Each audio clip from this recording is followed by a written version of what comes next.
পরিবেশে অংশগ্রহণ করতে, এমন মানুষদের সাথে চলাফেরা করতে, তাদের সহবতে থাকতে পছন্দ করেন, যারই ফলশ্রুতিতে তোমাদের মাঝে ক্ষণিকের জন্য আসছেন, তোমাদের সাথে একটু দেখা সাক্ষাৎ, তোমাদেরকে একটু আপ্যায়নের ব্যবস্থা করেছেন। এভাবে মাঝে মাঝে প্রোগ্রাম করে থাকেন বিভিন্ন প্রতিষ্ঠানে।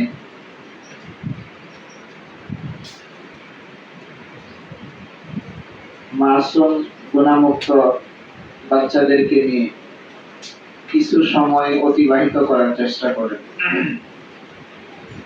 তোমরা আল্লাহ রাব্বুল আলামিনের প্রিয় বান্দা, এমন বান্দা যে আল্লাহ তোমাদেরকে পছন্দ করে, আর তোমরাও আল্লাহ রাব্বুল আলামিনকে পছন্দ করো। আল্লাহ রাব্বুল আলামিন তোমাদেরকে তার সবচেয়ে বড় নিয়ামত, আল্লাহ রাব্বুল আলামিন যে কিতাবে তার কথাগুলো ব্যক্ত করেছেন, তার আদেশ নিষেধ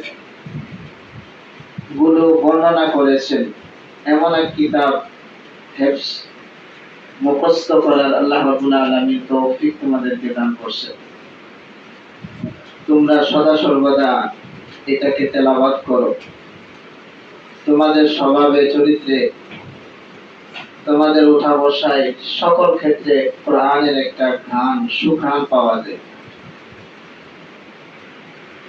তো আল্লাহ রাব্বুল আলামিন তার প্রিয় বান্দাদেরকে তার এই নিয়ামতটা দান করে থাকেন।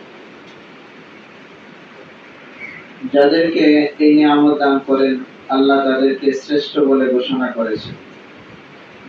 দুনিয়ার মানুষ জাগতিক কারণে তোমাদেরকে শ্রেষ্ঠত্বের সনদ দেখ বা না দেখ,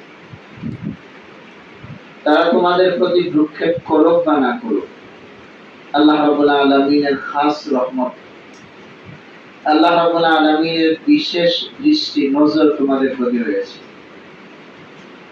যে কোনো মহলে, যে কোনো পরিবেশে আল্লাহ রাব্বুল আলামিন তোমাদেরকে তোমাদের যথাযথ মর্যাদার সাথে আল্লাহ রাব্বুল আলামিন রাখবেন। দুনিয়াতেও আল্লাহ রাব্বুল আলামিন তোমাদেরকে শ্রেষ্ঠ বলেছেন, আখিরাতে তো তোমরাই রাজা। তখন আর কারো বাহাদুরি চলবে না। আল্লাহ ডাক দিয়ে বলবেন, আইনা মুলুকুল আরদ, আইনাল জাব্বারুন, আইনাল মুতাকাব্বিরুন। জমিনের রাজা বাদশারা কোথায়? জমিনে যারা দাপট নিয়ে চলেছো, অহংকার করেছো,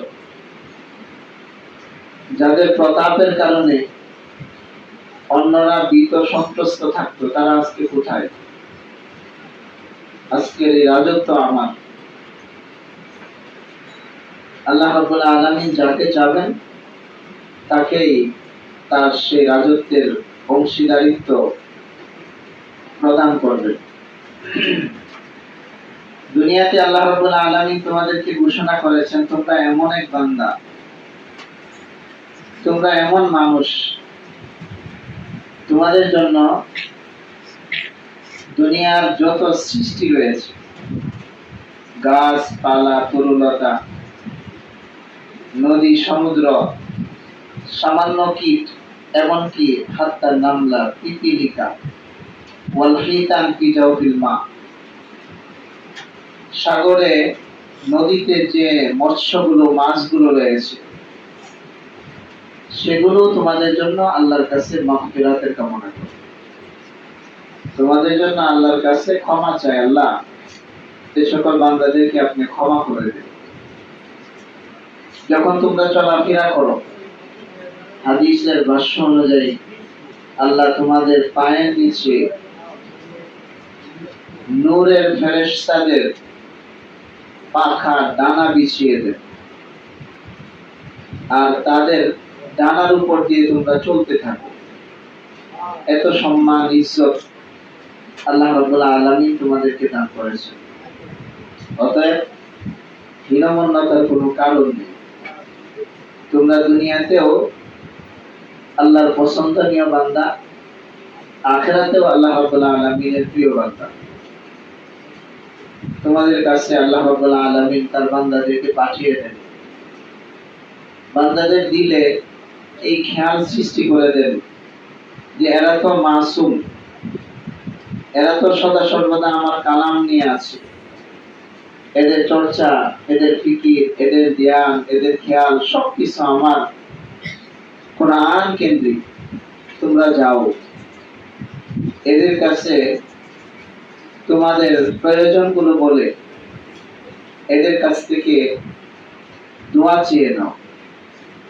যার ফলে দেখা যায় আল্লাহর বান্দারা তোমাদের কাছে আসে, তোমাদেরকে তারা ভালোবাসে, তোমাদের হাত পাতায় হাত বুলিয়ে দেয়, তোমাদের জন্য আরো বিভিন্ন ধরনের আপ্যায়ন করে, বিভিন্ন ধরনের ব্যবস্থা তারা করে থাকে।